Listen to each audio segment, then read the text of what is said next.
Hello everyone, welcome back to another Roman Reacts. We are here today to watch another video for you.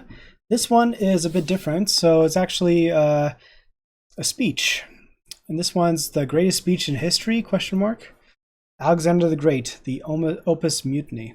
So this was just coming across my feeds and it intrigued me and I was just wanting to give it a watch and have a go with it, okay? So let's just dive on in, have some fun with it, see what it's all about, and along the way, be sure to hit that like and subscribe as well. It does help out the channel. We're trying to get to 10K subs, so it's a little bit of a journey, but we're hoping to get there someday. So let's continue, shall we? All right, that said, and it's all good. So yeah, the greatest speech in history, Alexander the Great, the Opus Mutiny. So it's got 13 million views. It's really quite popular, so let's give this a watch and hear what is being said. So here we go. 3, 2, 1. Continue campaign. Alexander and his Macedonian army conquered much of the known world from Egypt to the Indus River. In 324 BC, they returned to Opis near modern Baghdad, while Alexander ordered some of his Macedonian veterans to return home. But angry and perceived insults to the honor, as well as honest adoption of Persian customs, they mutinied. Wait, hold on. Alexander's adoptions of Persian customs. Huh. According to the ancient historian Arrian, Alexander executed 13 ringleaders before confronting the army. Alexander's exact words are not known, but modern historians believe Arrian records success of the real moment history passed down by eyewitnesses. Okay. It'll be interesting. What I'm about to say isn't meant to stop you returning home. As far as I care, you can go wherever you wish. But I want you to know how you have behaved towards me, and how I have treated you. I'll begin, as is right, with my father, Philip. When he found you, you were mere peasants, wearing hides, tending a few sheep on the mountain slopes, and you could barely defend them from your neighbors. Under him, you began living in cities, with good laws and customs, and he turned you from slaves into rulers over those very barbarians who used to plunder your land. He conquered most of Thrace, taking the best harbors so there was trade and prosperity, and put the mines to steady work. The Thessalians, they used to terrify you. Well, we rule them now. The Athenians and Thebans, always looking for a chance to attack Macedonia, were so humbled, myself playing my small part in the war, that they no longer take tribute from Macedonia, but instead depend upon us for their protection. My father went to the Peloponnese and put their house in order. Then he was declared supreme commander of all the Greeks for the campaign against the Persians. An honor not just for himself, but for all Macedonians. This is what my father Philip did for you. Great enough on its own, but small compared to what you've gained from me.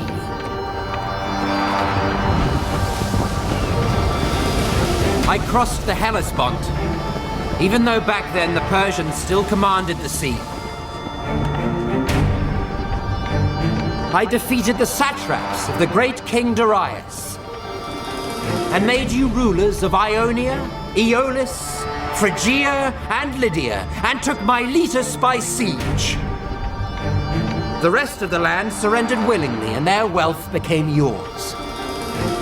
All the riches of Egypt and Cyrene, which I won without a fight, are yours now. Syria, Palestine, Mesopotamia, Babylonia, all belong to you. The wealth of Lydia, the treasures of Persia, the jewels of India and the outer sea. You are now satraps. You are generals and captains. What have I held back for myself apart from this purple cloak and diadem? Nothing. No man can point to my riches, only the things I hold in trust for you all. And what would I do with them anyway? I eat what you eat. I get no more rest than you. Many times I have spent the night on watch so that you could sleep soundly. Who among you believes he's worked harder for me than I have for him? Come on! If you've got scars, strip and show them to me. I'll show you mine. There isn't one part of my body, the front at least, that doesn't bear a wound. My body's covered in scars from every weapon you can think of. Swords, arrows, stones, clubs. All for the sake of your lives, your glory, and your wealth. And yet here I still am, leading you, as conqueror of land and sea, rivers, mountains, and the plains. We've celebrated our weddings together. Many of your children will be cousins of my own. I've paid off your debts without asking how you got them, even though you're paid well enough and pillage every city we take. Many of you wear golden crowns, badges of courage and honor given you by me. Any one of us who was killed, who met a glorious end, we buried with full honors. Many now stand immortalized by bronze statues in Macedonia. Their families are honored and pay no taxes. Under my command, not one man has been killed fleeing the enemy. And now, I wanted to send back some of you who've been wounded or crippled, or have grown old, to be welcomed back home as heroes. But since you all wish to go, then all of you, go!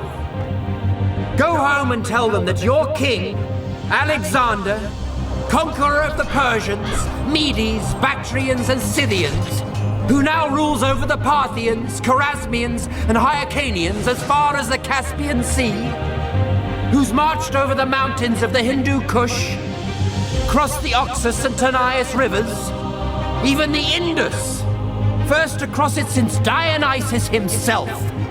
I would have crossed the Hyphasis too if you hadn't cowered in fear. Who sailed into the Great Sea from the mouth of the Indus.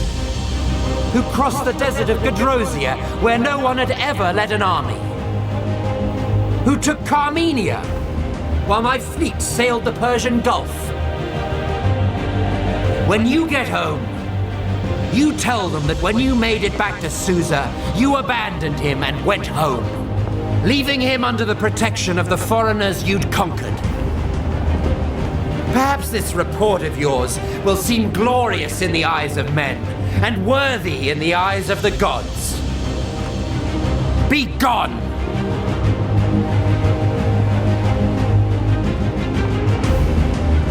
After the speech, the master introduced back to Alexander from Goodness, leading to an emotional reconciliation with the king and his army.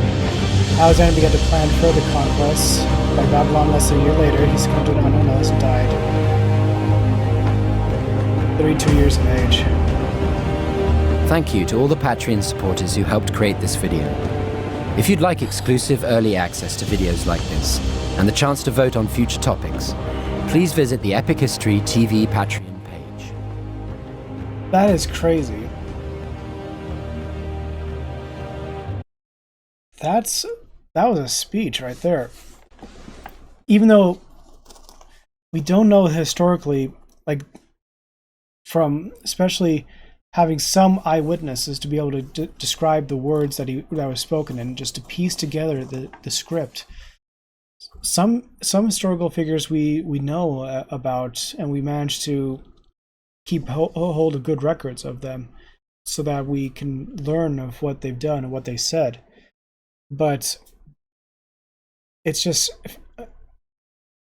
it's mind-boggling to think that, like, Alexander the Great, who dying at a young age of 32, that's just crazy to me, how a young man like him would be able to rouse up the veterans of old of Macedonia and the royal companions of his king Philip, and how he was able to unite them and just keep him going, and just I can't imagine how he would have continued on if he had not contracted that that mysterious illness that claimed his life, and just who knows what would have happened if he kept on going, and just bravo, I can say. This speech, even though it might be some small interpretation, was very, I feel like it's really close to what he would have said to his own troops to bring them about. And I really liked it. I really did, and I hope that others would too. So hope you enjoyed, guys. This is my reaction to the speech of Alexander the Great, one of the most pivotal men in ancient history that shaped much culture throughout the modern day Middle East, and well, just now with his, not only with his culture, but like so many different things that took place soon after because of their influence and whatnot. So yeah.